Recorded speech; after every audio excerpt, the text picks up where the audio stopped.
vacío es forma. Dependen de la mente absoluta. O sea, dependen de mi mente y de la mente. En este último sentido, dependen de la mente.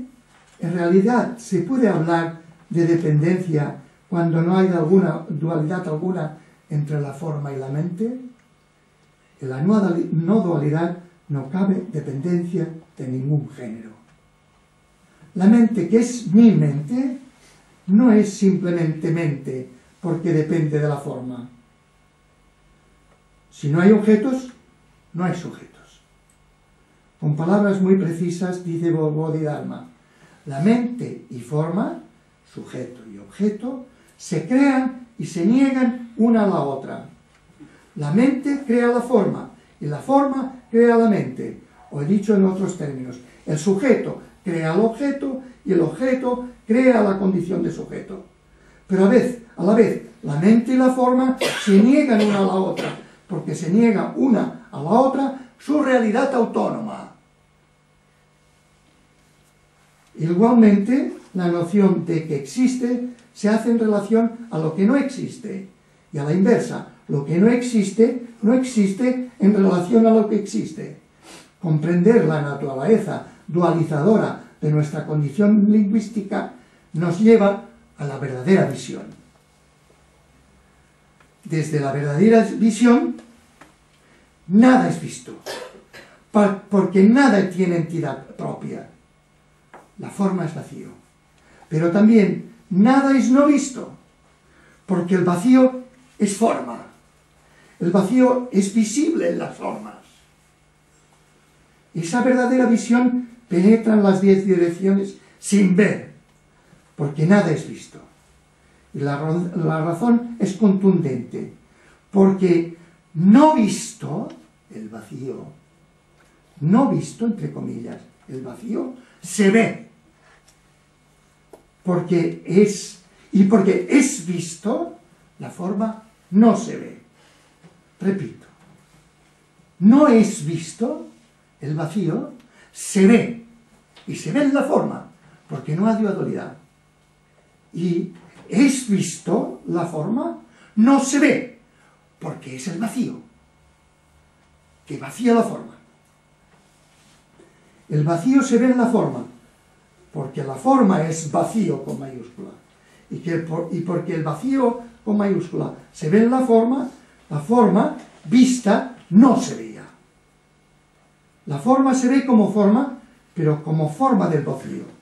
Por eso, no es visto, el vacío se ve, y es visto, la forma no se ve. En todas partes no verás entidad alguna, solo verás el vacío. Pero el vacío, con mayúscula, pero el vacío lo verás en las formas. Al mostrarse como formas del vacío, se vacían de entidad propia. Como veis, es un juego poco sutil, pero si no has entendido, estoy dispuesto a repetirlo. Lo que ven los mortales son ilusiones, son conformaciones de la mente que es mi mente. La verdadera visión está desapegada de ver esto o aquello. La verdadera visión es ver sin ver, porque parece que ves formas, pero estás viendo lo que no tiene formas en las formas. La verdadera comprensión no es comprendiendo que hay esto o aquello. La verdadera comprensión es comprender no comprendiendo, es decir, comprendiendo que no hay nada que comprender porque nada es objetivable. Solo cuando comprendes nada, entre comillas, es verdadera comprensión, porque no hay ningún objeto, ninguna individualidad que comprender. Por esta naturaleza del verdadero comprender, es por lo que el verdadero comprender no es ni comprender ni no comprender. No es comprender porque no hay nada que comprender. No es no comprender porque tienes plena noticia de esa nada que es la mente absoluta. Es una nada compacta, pero imposible de categorizar. ¿Se ha entendido?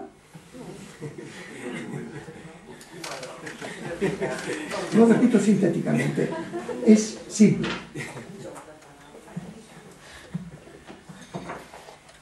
Cuando comprendo desde mi mente, parcializo, construyo un mundo de objetos y sujetos. Y al hacerlo no estoy comprendiendo, verdaderamente. Cuando no comprendo desde mi mente,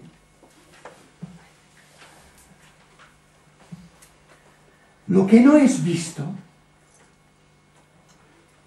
lo que no es lo que está más allá de las formas, no porque esté detrás o debajo o en un ulterior metafísico, sino porque estando en toda forma no se liga a ninguna forma. Por tanto, como tal, como yo creería que se puede ver como una entidad, no lo veo.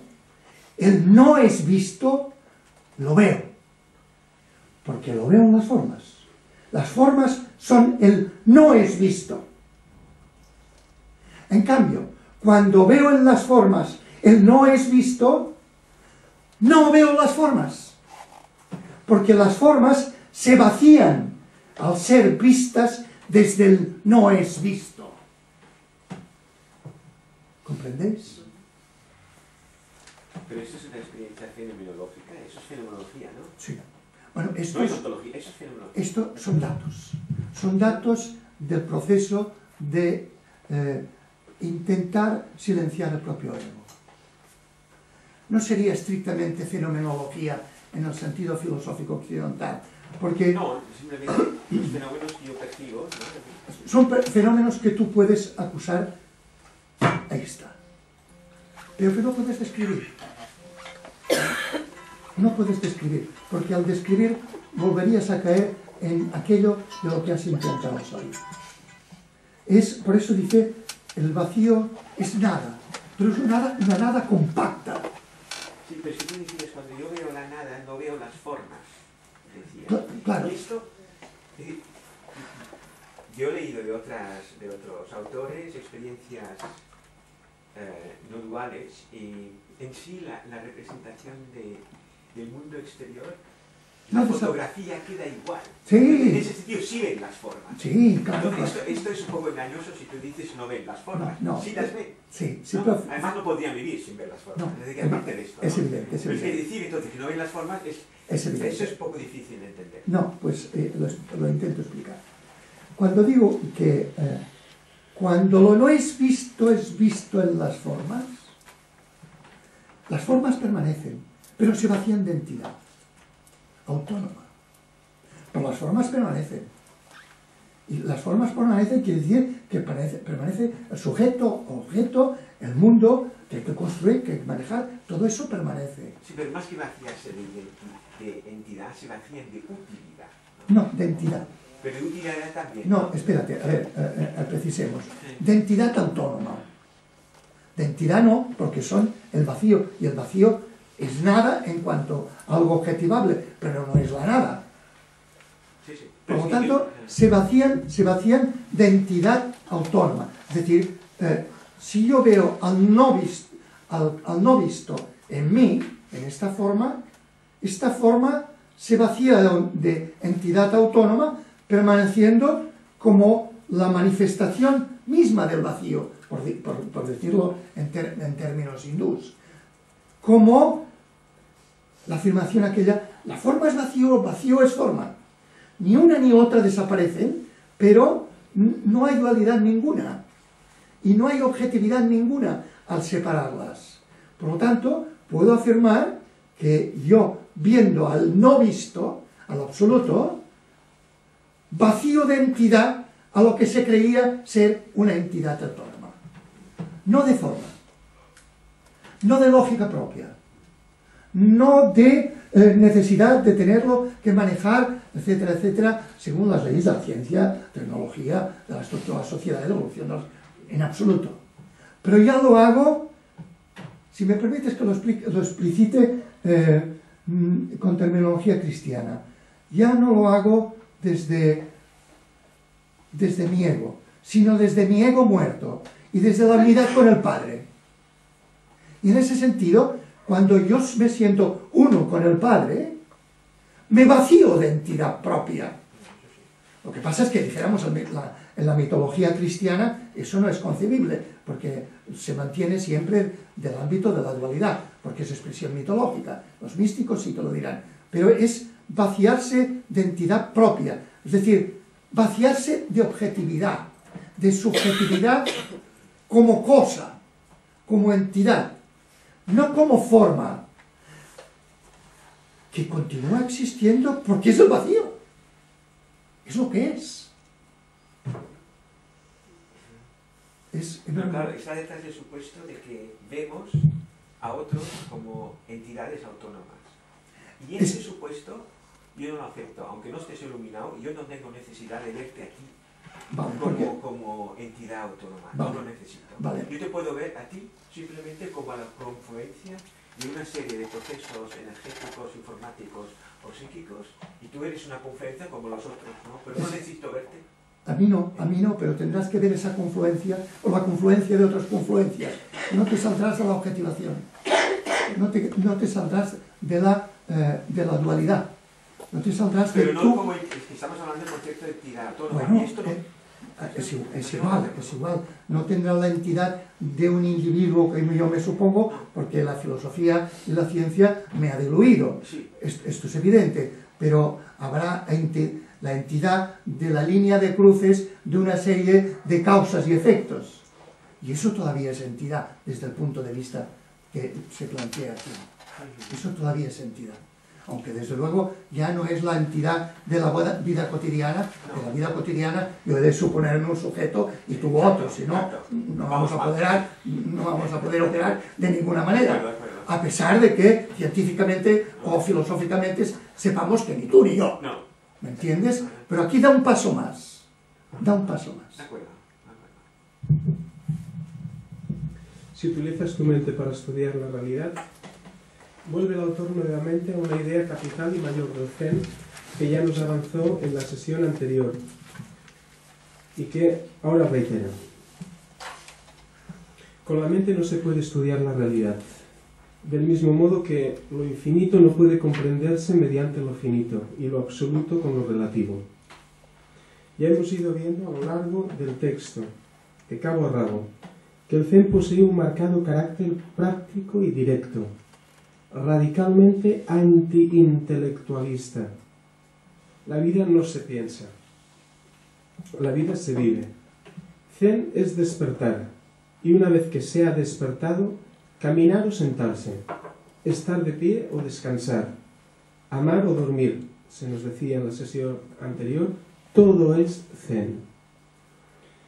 La realidad no es algo mensurable por la mente. El pensamiento no puede sondearla a la realidad. Nuestra mente, que siempre piensa según una lógica dual, parcial y fragmentaria y fragmentadora de la realidad, es incapaz de dar cuenta de una realidad que la desborda absolutamente. Utilizar la mente para comprender el mundo es, dice el autor, de ignorantes. Ya que mientras nos movamos en el ámbito de la mente, que siempre, insisto, dualista, percibimos el mundo y a las personas, porque las personas también son el mundo, a partir de una conciencia egocéntrica. Pero es que tampoco comprendemos los propios entresijos del funcionamiento de la mente o del entendimiento, según el autor.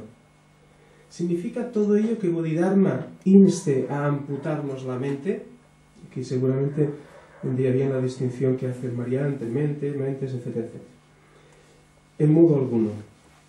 Ya lo dije en otra ocasión, con anterioridad. Aquí se nos habla de otra categoría de conocimiento mucho más ligado a lo que podríamos denominar de forma aproximativa, solo de forma aproximativa, como intuición, que es un tipo de comprensión directa, penetrante e inmediata, como el proceder del luchador o del guerrero, que ha de decidir en un breve espacio de tiempo la mejor estrategia a fin de salvar la vida.